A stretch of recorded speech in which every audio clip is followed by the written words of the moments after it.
নমস্কার, সাব নাবিক নিউজ নেটওয়ার্কে স্বাগত। কথায় আছে না, কেঁচো খুঁজতে গিয়ে কেউটে বেরিয়ে আসার জোগাড়। শিরোনামে নাম উঠতেই তালতলা স্পোর্টিং ক্লাবের পরিস্থিতি হয়েছে ঠিক সেই রকম। সম্প্রতি আরিয়াদহে তালতলা স্পোর্টিং ক্লাবের মধ্যে এক অপ্রাপ্ত বয়স্কর ওপর অত্যাচার করার ভিডিও ভাইরাল হয়েছে।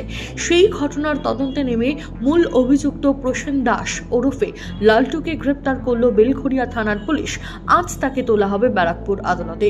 উল্লেখ্য, এ ধরনের ভিডিও বা তথ্য প্রকাশ্যে এলে তদন্তের পর কুইক অ্যাকশন নেওয়া হবে বলে জানানো হয়েছিল প্রশাসনের পক্ষ থেকে। এবার সেই ভূমিকায় দেখা গেল পুলিশকে। নিত্য প্রয়োজনীয় জিনিসপত্র সহ সবজির বাজারে লাগাম ছাড়া মূল্য বৃদ্ধির জেরে নাভিশ্বাস উঠেছে সাধারণ মানুষের। আর রাজ্যবাসীকে এহেন সমস্যা থেকে রেহাই দিতে মুখ্যমন্ত্রীর কড়া নির্দেশের পরেই বাজারে সবজির দাম নিয়ন্ত্রণে আনতে তৎপর হয়ে উঠেছে প্রশাসন। সবজির দামে লাগাম টানতে টাস্কফোর্সের প্রতিনিধি দল বাজারে বাজারে হানা দিয়ে নিয়ন্ত্রণে আনার উদ্যোগ নিচ্ছে। তেমনই ছবি উঠে এলো কোচবিহারের ভবানীগঞ্জ বাজার থেকে। কোচবিহার জেলা প্রশাসনের উদ্যোগে বৃহস্পতিবার টাস্কফোর্সের প্রতিনিধি দল এদিন বাজারে হানা দেয়। প্রতিনিধি দলের পক্ষে জানানো হয়, বাজারে প্রায় প্রতিটি সবজির দাম কি রয়েছে সেটা খতিয়ে দেখার চেষ্টা চলছে। পাশাপাশি ব্যবসায়ীরা কোথা থেকে পাইকারিতে সবজি তোলেন এবং সেখানে কত দামে সবজি বিক্রি হচ্ছে সেদিকেও লক্ষ্য রাখার চেষ্টা করা হচ্ছে। সব মিলিয়ে বাজারে সবজির দাম নিয়ন্ত্রণে উঠে পড়ে লেগেছে কোচবিহার জেলা প্রশাসন। এবার আইএসএফ এর হাতে আক্রান্ত হলেন 3 তৃণমূল কংগ্রেস কর্মী। তৃণমূল কর্মীদের মারধর করে টাকা ছিনিয়ে নেওয়ার অভিযোগও উঠেছে আইএসএফ এর কর্মীদের বিরুদ্ধে।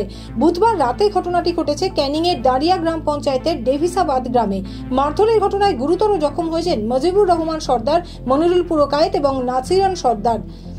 আহতদের ক্যানিং মহকুমা হাসপাতালে ভর্তি করা হয়েছে। ঘটনাকে কেন্দ্র করে তীব্র উত্তেজনা ছড়িয়ে পড়ে ওই এলাকায়।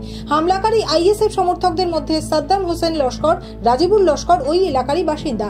ঘটনার বিরুদ্ধে লিখিত অভিযোগ দায়ের করা হয়েছে ক্যানিং থানায়। অভিযোগের ভিত্তিতে তদন্ত শুরু করেছে পুলিশ, যদিও তাদের বিরুদ্ধে ওঠা যাবতীয় অভিযোগ অস্বীকার করেছে আইএসএফ নেতৃত্ব। রাজ্যে মাদক পাচার বর্তমানে যেন নিত্য নৈমিত্তিক ঘটনা হয়ে দাঁড়িয়েছে। মাদক পাচারের চেষ্টা চলছে। গোপন সূত্রে খবর পেতেই অভিযানে নামে বারুইপুর থানার ভারপ্রাপ্ত আধিকারিক। সোনারপুর ফুলতলা এলাকায় নাকা চেকিং চালানোর সময় 2 বাইক আরোহীকে আটক করে তল্লাশি চালাতেই তাদের কাছ থেকে উদ্ধার হয়েছে ড্রাম ভর্তি তরল মাদক। ধৃতদের নাম অনুপ সামন্ত, হাওড়ার বাসিন্দা, বিমল মণ্ডল, জীবনতলা থানা এলাকার বাসিন্দা। কার থেকে তরল মাদক নিয়ে কোথায় নিয়ে যাওয়া হচ্ছিল তা জানতে তদন্তে নেমেছে পুলিশ। রাতের কলকাতায় বিলাসবহুল গাড়ির তাণ্ডব। পুলিশের ধাওয়াতে ফুটপাতেই গতি নিল 4 চাকা। পরপর সিগন্যাল ভেঙে সজরে ধাক্কা মারল নাকা চেকিং চালানোর সময় কর্তব্যরত 2 পুলিশ কর্মী সহ 3 জন পথচারীকে।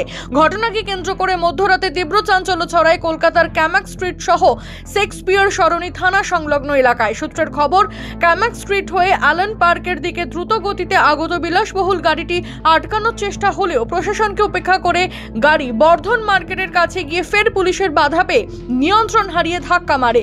মত্ত চালককে ধরতে পুলিশ ছুটে এলে ফুটপাত ধরে গাড়ি এগোতেই ঘটনাস্থলে আহত হন 3 জন পথচারী। অবশেষে গাড়ির চালক সহ গাড়িটিকে আটক করেছে পুলিশ। অত্যন্ত গুরুত্বপূর্ণ ব্যস্ততম যশোর রোড সহ সংলগ্ন রাস্তার যানজটের সমস্যার সমাধানের পথে হাঁটল প্রশাসন। এদিন হাবড়ায় চলল বুলডোজার। যশোর রোডের দুপাশে সরকারি জমিতে গজিয়ে ওঠা অবৈধ কংক্রিটের দোকান ভেঙে দেওয়ার কাজ শুরু করল পুলিশ। উল্লেখ্য, এদিন রাস্তার দুধারে অস্থায়ী দোকান ঘর করা হকারদের ইতিমধ্যে নির্দিষ্ট জায়গায় সরে যাওয়ার নোটিশ দেওয়া হয়েছে। আর এই পরিস্থিতিতে এদিন উচ্ছেদে নামল স্থানীয় প্রশাসন।